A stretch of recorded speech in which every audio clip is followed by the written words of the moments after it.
¿Qué está pasando en Abu Dhabi? La reunión trilateral entre Rusia, Estados Unidos y Ucrania. ¿Hacia dónde nos dirigimos, en tu opinión? Antes de llegar a eso, hablemos de la realidad en el campo de batalla en Ucrania. La guerra, de algún modo, se está acercando a Kiev, y Zelensky y su administración saben cuál es la realidad de la situación actual. Por otro lado, se ve a los europeos volviéndose más radicales respecto al conflicto. No quieren dar marcha atrás. No quieren ver realidad. ¿Cómo ves tú el campo de batalla en Ucrania?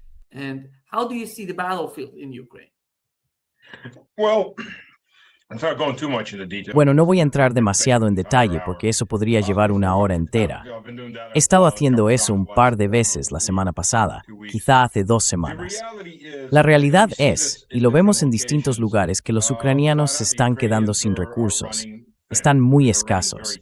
Como ejemplo rápido, júzgalos por el tamaño de sus supuestos contraataques u ofensivas. En 2022, tuvimos una gran ofensiva en Kharkov, que por cierto, destruyó el puño de hierro ucraniano. Los tanques que estaban concentrando allí, escondidos en edificios residenciales y aparcamientos. Cuando salieron a combatir, sufrieron muchas bajas graves, pero de eso no hablan. Solo hablan de cómo lograron expulsar al ejército ruso, que en ese momento estaba muy disperso.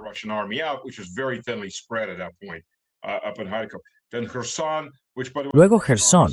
Por cierto, el ejército ruso se retiró de la ciudad de Jersón y los ucranianos entraron 3 días después. Temían caer en una emboscada y de hecho fueron alcanzados por artillería en cuanto estuvieron a su alcance. Pero esas fueron ofensivas relativamente grandes. Luego tuvimos la famosa contraofensiva del 23, que es una locura si lo piensas. Es como una mala analogía que usé para la ofensiva del 23. Era como una mala película de Van Damme. Voy a levantar la pierna derecha y ponértela en la oreja izquierda. Quédate aquí, espera un segundo. Y literalmente hicieron lo que dijeron que iban a hacer. Atacaron exactamente donde dijeron que lo harían. Y fue como, nadie hace eso realmente.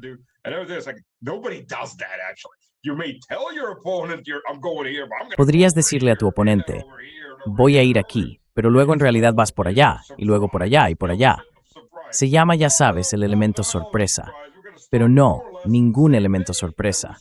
Dijeron, vamos a empezar más o menos el mismo día que dijimos que lo haríamos, y así lo hicieron. El resultado fue unos 85,000 muertos del lado ucraniano. No sé cuántos resultaron heridos. Dejaron a muchos de sus heridos morir. Al principio, los usaban como objetivos de artillería, trampas de artillería. De modo que cuando los soldados rusos salían a recoger a los heridos, empezaban a dispararles con artillería.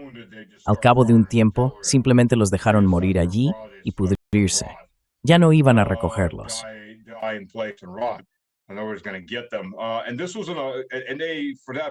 Y por ese precio se quedaron con un terreno de 120 kilómetros cuadrados, 12 por 10, que es una cajita diminuta.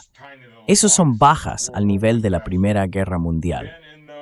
Luego, en el 23, bueno, eso fue en el 23.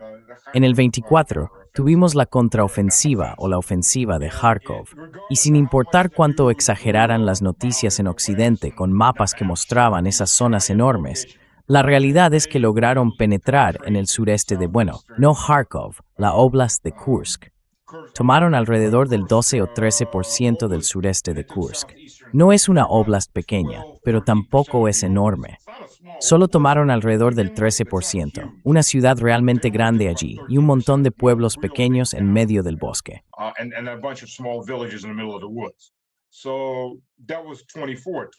Así que eso fue en el 24.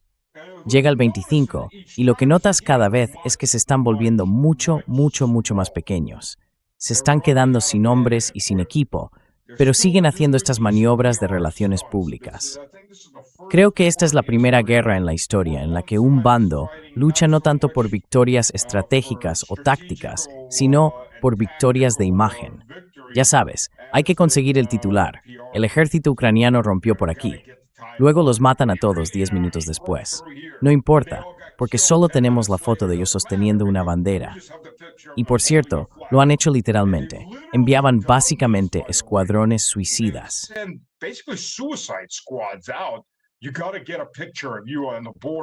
Tienes que conseguir una foto tuya en la frontera, con este edificio y aquel otro en el encuadre para que pueda geolocalizarte dentro.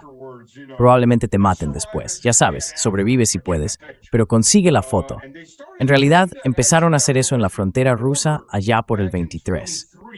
Y a esos tipos les disparaban. La patrulla fronteriza rusa los veía y abría fuego.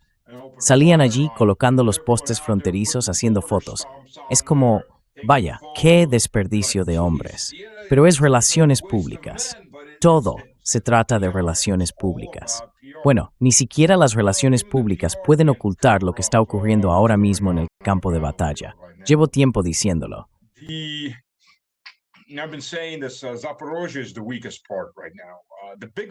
Zaporozhye es la parte más débil en este momento. La gran batalla se está librando en Konstantinovka. Las fuerzas rusas que habían tomado Krasnoyarsk y liberado Dimitrov o Mirnograd están siendo redirigidas hacia Konstantinovka. Los ucranianos están lanzando todo lo que tienen en Konstantinovka. La segunda gran batalla en esa zona es en Krasnoy Liman, porque una vez que Krasnoy Liman sea tomado y ya está parcialmente cercado, se domina el terreno elevado con vistas a Slaviansk. Y si se logra empezar a aislar Slaviansk, básicamente se está cortando toda esa aglomeración de Slaviansk, Kramatorsk y Konstantinovka, que constituye la última zona fortificada y urbanizada en el Donbass para los ucranianos.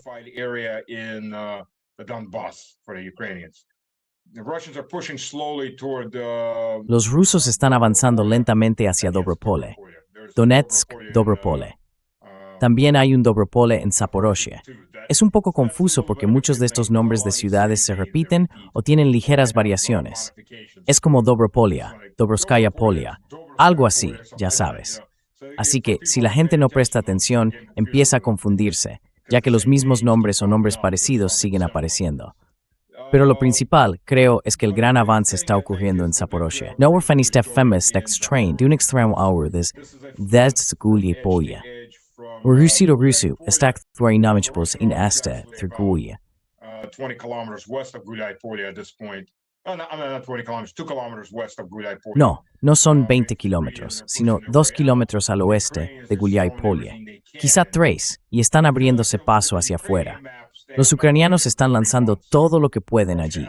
Si miras los mapas ucranianos, no los han actualizado en 3 meses, así que según sus mapas, Rusia ni siquiera ha llegado a Gulay Polya. Pero en realidad está al oeste de Gulay Polya, a unos 25 o 26 kilómetros al oeste de Orekov. Orekov ha sido cercado desde el sur por 2 columnas, y hay una columna que avanza desde el oeste para golpear Orekov y que está a unos 7 u 8 kilómetros. Así que se está avanzando en distintas zonas, y este es tu último gran pueblo fortificado. Bueno, de nuevo, es uno de esos pueblos, si alguien ha estado en Estados Unidos o en grandes ciudades rusas modernas, donde hay expansión urbana porque hay mucho terreno.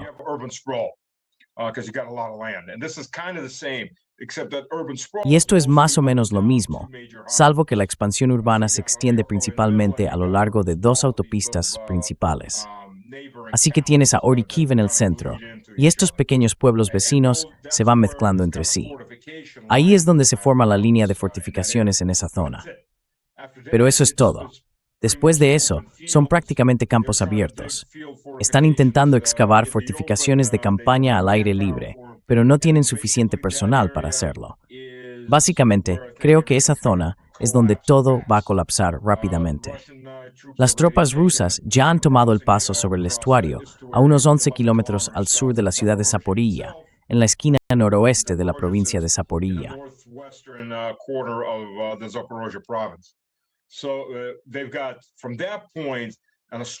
Así que desde ese punto, en línea recta, hay unos 11 kilómetros hasta la propia ciudad de Zaporiyia. Para los estadounidenses, esos son 6,6 millas, no una distancia muy grande. Lo único que está salvando ahora mismo a los ucranianos es el tiempo, porque no hace suficiente frío. Las temperaturas allí oscilan entre algo por encima de 0 y unos menos 10 grados. Y el problema es, como hablábamos, Nima, que incluso a menos 13, ya sabes, tengo un coche de color oscuro y la nieve bajo el sol a menos 13 se estaba derritiendo. De hecho, pasé conduciendo junto a un gran montón de tierra y arcilla de unas obras en la carretera que aún no se habían retirado. y estaba echando vapor.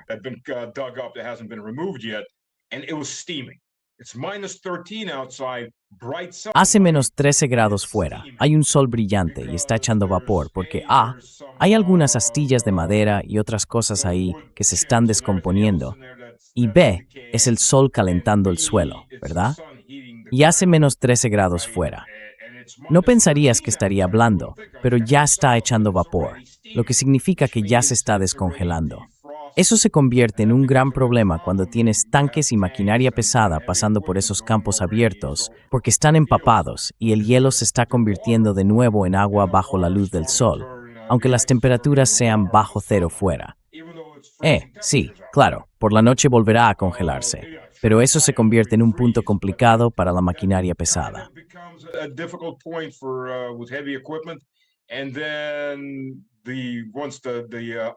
Y luego, cuando llega el deshielo y todo se inunda, hasta que todo eso se drene, tendrás aproximadamente un mes de movimiento muy limitado, porque no se puede atravesar esa tierra negra.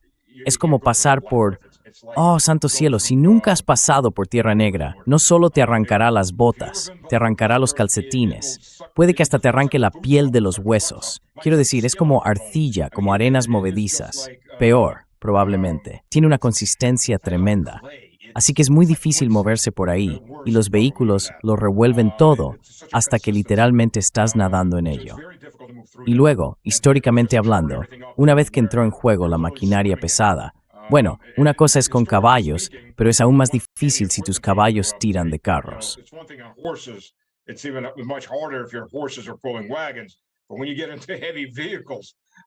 Pero cuando vehículos pesados pasan por algo así, simplemente se hunden.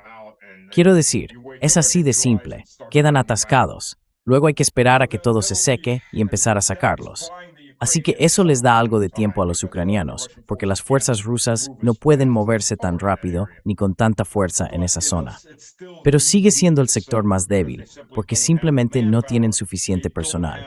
No tienen posiciones preparadas. Las posiciones preparadas que tenían han sido completamente superadas en el sur y en el este.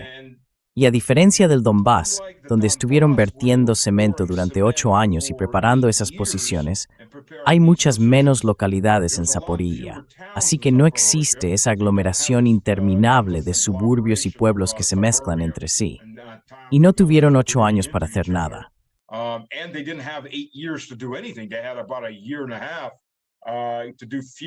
Tuvieron alrededor de 1 año y medio para construir fortificaciones de campaña, y en general hicieron un trabajo muy pobre.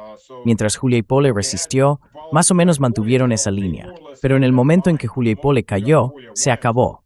El flanco oriental desapareció, y el flanco occidental ya estaba siendo flanqueado. Así que ahora, las fuerzas que quedan en el centro están siendo comprimidas poco a poco alrededor de Orikhiv. Y una vez que ese territorio sea tomado y las líneas de comunicación en profundidad estén aseguradas, quedarán unos 11 kilómetros hasta Zaporilla. Creo que esa es la gran cuestión. Si Zaporilla cae, o más bien cuando caiga, eso abrirá todo el centro de Ucrania en muchas direcciones diferentes. Y eso se convierte en un escenario de pesadilla para los ucranianos, porque no pueden defenderse en todas las direcciones desde las que podrían ser atacados. Adelante. No, Titi. Yeah. Go ahead. No, go ahead. Yeah. We know that on the part of the NATO, Sabemos que por parte de la OTAN todavía hay personas en Estados Unidos, como Lindsey Graham, que hablan de proporcionar misiles Tomahawk a Ucrania. ¿Ves algo en este momento concreto, en esta fase de la guerra en Ucrania, que Occidente pueda ofrecer para cambiar de algún modo las reglas del juego o aportar algún tipo de ventaja a Ucrania? ¿Qué más pueden hacer? ¿Es siquiera posible en la situación actual, teniendo en cuenta su ejército, la mano de obra de la que disponen y el apoyo que están recibiendo de Occidente y de la OTAN? ¿Qué más puede hacer la OTAN por ellos que no haya hecho ya? What else NATO can do for them that they haven't done before?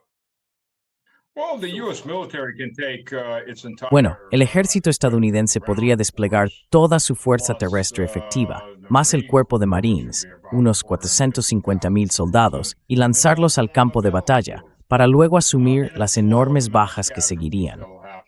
Podrían hacerlo. Toda la OTAN en Europa podría reunir prácticamente a todos sus soldados con capacidad de combate, y probablemente sumaría un poco menos de lo que Estados Unidos podría aportar por sí solo. Luego lanzar todo eso al campo de batalla y sufrir el mismo tipo de pérdidas.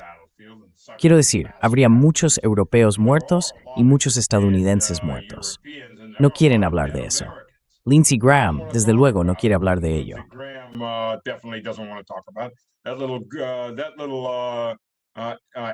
Ese pequeño aspirante a Epstein, genial, dijo, oh, ahora no hay estadounidenses. Ah, sí que los hay, y no pocos.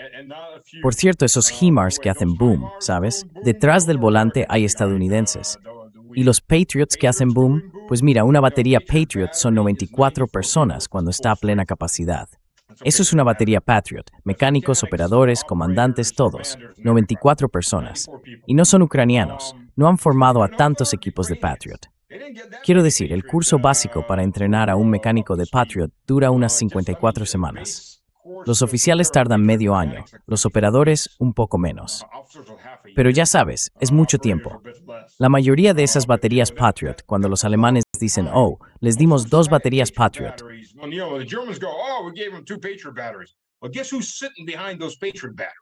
bueno, adivina quién está sentado detrás de esas baterías Patriot. Son alemanes. Y cuando esos sistemas Patriot son alcanzados, son alemanes los que arden en esos vehículos, o estadounidenses, o británicos, o polacos. No son ucranianos. Así que hay mucha gente de Europa que ha ido a Ucrania. Conoce al Santo Bandera. Sabes, los polacos han tenido alrededor de 10.000 bajas, y eso se debe a que estaban rotando un batallón para que adquiriera experiencia de combate. Pero, ya sabes, se adquiere experiencia de combate estando en combate. Cuando entras en combate, empiezas a tener bajas. Así es como funciona el juego.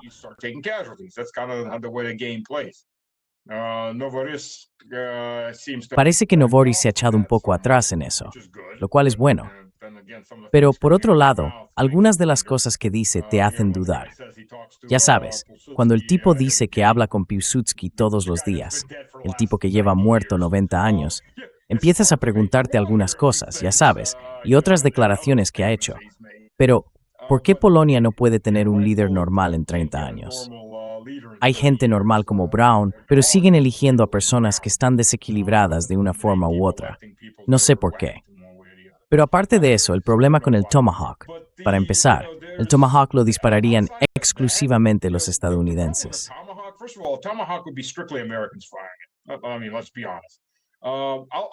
Quiero decir, seamos honestos. Te contaré otra cosa. Los HIMARS son disparados exclusivamente por estadounidenses. No son los ucranianos los que disparan los HIMARS. De principio a fin son estadounidenses.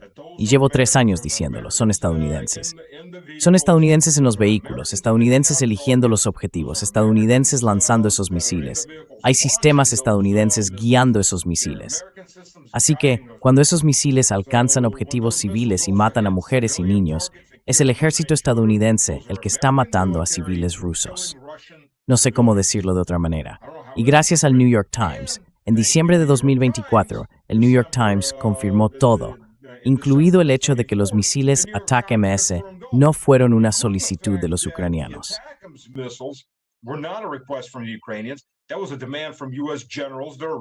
Esa fue una exigencia de los generales estadounidenses que dirigían la guerra. The New York Times, ya sabes, el portavoz de la CIA, simplemente reveló todos los secretos. Gracias por confirmar lo que yo había estado diciendo durante 2 años antes de eso.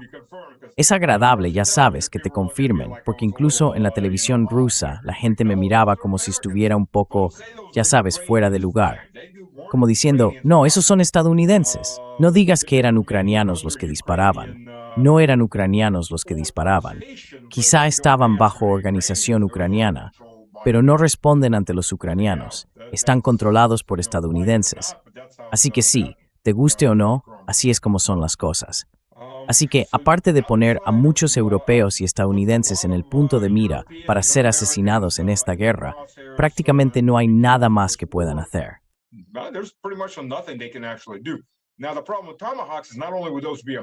Ahora, el problema con los Tomahawk es que no solo serían estadounidenses, sino que un Tomahawk es un misil con capacidad nuclear. Así que, si hay Tomahawks volando hacia Moscú, la única manera de saber que es un misil con capacidad nuclear es o bien cuando explota y se averigua qué tipo de ojiva tiene, o si se derriba y se examina la ojiva.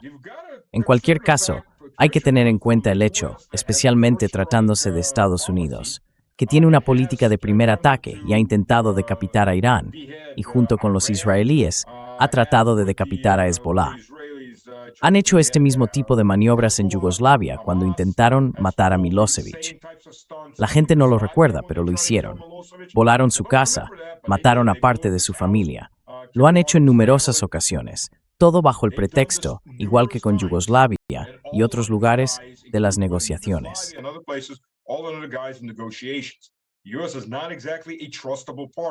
Estados Unidos no es precisamente un socio de fiar allí, si es que siquiera se le puede llamar socio. Así que, si hay un misil dirigiéndose hacia Moscú y es un Tomahawk, hay que considerar que podría ser un misil con cabeza nuclear destinado a un ataque de decapitación. ¿Y cuál sería la respuesta lógica?